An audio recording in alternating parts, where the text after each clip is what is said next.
like something out of a dream. It's a real classic of magic, right? The idea of the magician who reaches up into the air, his hand is clearly empty, and then there's a card. Boom. I love it.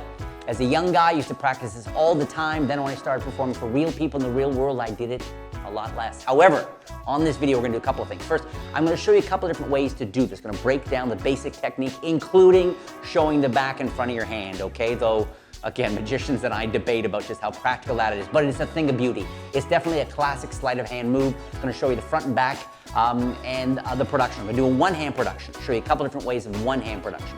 Gonna show you a two-handed production. Also gonna show you the way that in the real world, I don't do this a lot anymore, but when I used to use this a lot, there was a gag I combined with it that really made it work for me. I had the magic, I had a bit of the comedy, the whole thing came together, and it kept a real shock or surprise factor. So I'm gonna share that with you as well on this video. I'm also gonna announce the winners of last week's contest for my on-the-lope mentalism system. All 12 winners, so stay tuned. I'm gonna announce those as well. And the question of the week. I'm gonna ask you the question of the week, your chance to win. What am I giving away this week? I don't even know. Oh yeah, one of my portal coin magic gimmicks. Portal's a very cool, mystical kind of black hole. You can do make things vanish, appear, squeeze it, it'll say puns. Puns, it'll do puns for you. So that's all coming right here, right now. This week's question is, if you could reach up into the air, boom, and produce anything you wanted. Anything in the world, you reach up, boom, and produce anything you want. What would it be? Okay, what would you pull out of thin air? Okay? As always, leave a comment down below. When you leave a comment, you're automatically entered into the contest. And as I mentioned, this week you have a chance to win one of my portal coin magic gimmicks. Leave a comment down below and automatically entered, and hopefully when I announce the winners, your name will be one of the winners. The back and front card palm, okay? Let's look at this, okay? The basic mechanics, okay? You got a card. You're holding it, this is where you want to be holding it, okay? Not like this, deep in the hand, not like this. It's like about maybe halfway, you got the fingertips here like that, okay? Thumb, here like that, right? Now, my first finger and my pinky are gonna, at the same time, grab the card, okay? So these two fingers are curled, these are slightly straightened, okay? Thumb there, that's my grip. Now, with a bunch of practice, and I do mean a bunch, you squeeze, let go of the thumb, open the hand. Okay?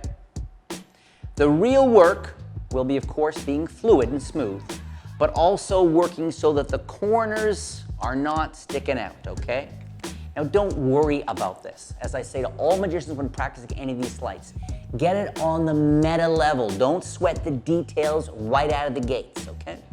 When you first are practicing this grip, okay, and turning the hand, you'll get this sometimes, okay?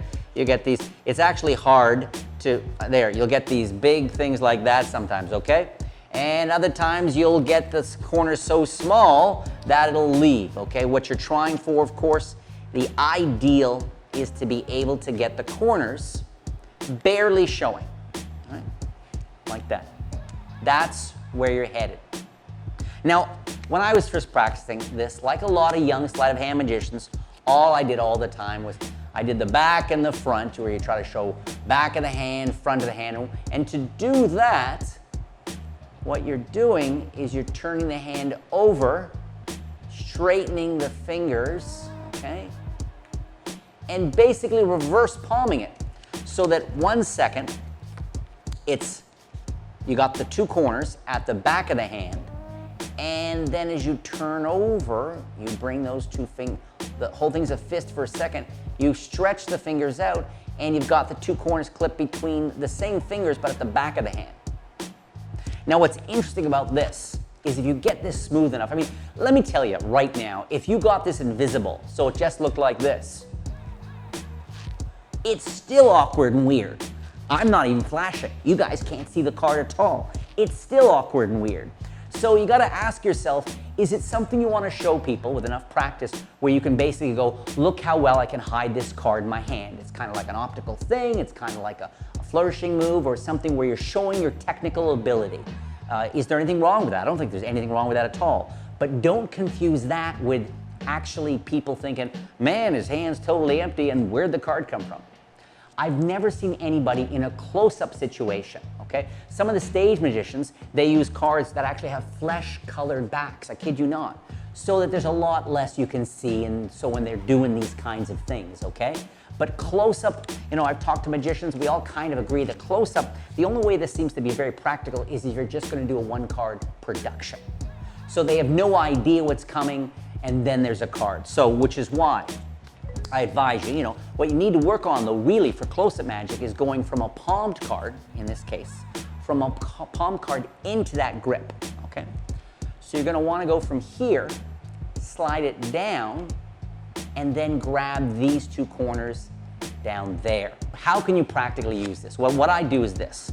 I have sometimes what I'll do is I'll shuffle the deck at the start and say, hey, you want to give the cards a shuffle? If you take a good look at them, I hand the cards to them, you'll see it's a full deck of 52 cards. And I say, well, actually, no, I'm kidding. It's only got the 51 cards in it, because I always keep one card right there. That's all I do. Hand the deck, they're shuffling. At my side, I have plenty of opportunity, having palmed the top card, whatever it is, okay? I have plenty of opportunity. Hand this, my hand goes to my side. I even turn slightly, because there's a fair bit of action going on down here by my side. By my side, I slide the card, okay? Slide it down into the grip I need it, get it back palmed, hope that the corners aren't flashing too badly.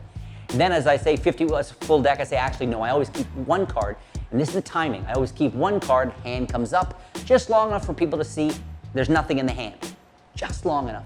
Say, I always keep one card right, and then I go like that. Now notice how I produce the card. A couple of pointers here. First, I don't go from a totally stationary hand and just produce the card as quickly as I can. I wave, and this is a lot of magicians do this. I'll put and you don't do one of these things, okay?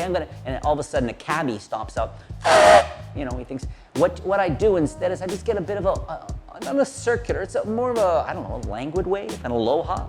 Get a bit of a wave, and that more than covers the little bit of action of bringing it from behind your hand to the front. Another way to do it is a one hand forward. I found that this, because you're trying to come up with a technique that covers a large action, that covers the small action, right?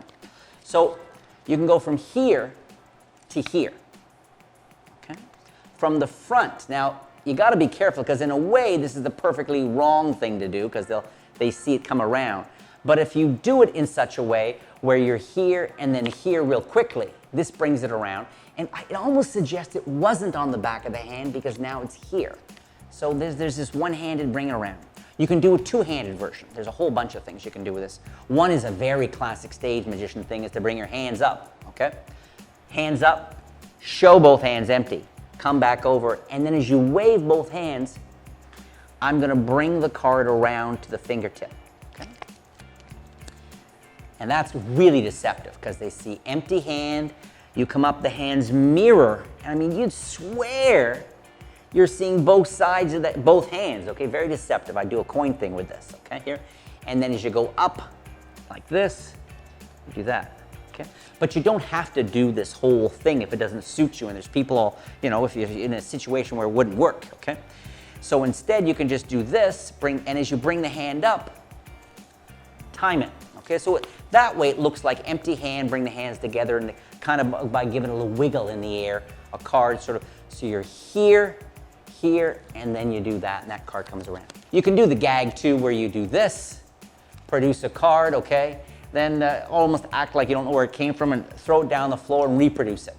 You do it twice only, right? Once, throw it down the ground. And there, the action is you take it, right? And you produced it, and then in going down to the ground, you just reload, right? So here, and that's not gonna work great too close, but if you're at like a wedding, or if you're in a situation where there's lots of tables and lots of people, then all you have to do, especially if you do it casually on the offbeat, is when you produce the card and you throw it down, just this meta action, down to the ground, the hand comes up, right? So they see you've got the card, the hand goes down to the ground, the hand comes up, and you've got another card, okay? And then the second time you actually chuck it to the ground, they see it go, so that after the fact, it sort of sells the reality of the first throw, because the second was legit. And of course, palm out the selected card, produce it from thin air. You can do that too, of course. But here what you can do is, let's say you're going to use a double lift or a top change, okay, to change the card. So I could say, boom, was this your card? They go, no, it wasn't. You say, 5 of diamonds wasn't your card. Really? They go, no, it wasn't the 5 of diamonds. So watch. I'm going to make the 5 of diamonds vanish into thin air. Watch it. 5 of diamonds. Going, and gone. There it is. It's gone. Your card is gone. No, really. It's gone because this isn't the 5 of diamonds. This is your card. So there you get to kind of show your skill of vanishing a card, how good it can look, and at the same time sell the idea the card did vanish because lo and behold, it's changed into the selected card or the reverse of that or whatever you want. Here are the winners of last week's contest, okay? If I name your name right now, you've just won one of my envelope mentalism system. Envelope, there's a whole bunch of cool things you can do with these window envelopes. I kind of developed a very clever little technique here, plus all the effects. There's a bunch of stuff that I include on the tutorial, okay? Real variety of stuff and all real easy. The winners are Jago James, wow, Jago, Jago James, Rusty Johnson, I know that feeling, thank you. Pandras Riccio, Drake Loak, Rich Boy Nate. I don't think you need to win a prize, Rich Boy, but you did. Eugene Rubin, Perfect Card Fans, Tyler Morrow, Greg Shelley, Forever Magic. Cling. That's a very pretty sound, Forever Magic. Bala Vignij, Bala, B-A-L-A, and then is it Vignij, V-I-G-N-E-S-H, Vanish, sorry. And then finally, Jacob Brown. If I named your name, as always, send an email to contact@sankeymagic.com. Leave your full name and shipping address, okay? And someone from my team will probably reply to you, and then we'll ship out your prize. Don't forget, leave a comment down below and answer the question. If you can make anything appear, boom, pluck anything. I said pluck. Pluck anything from thin air, what would it be? Okay, leave your comment down below.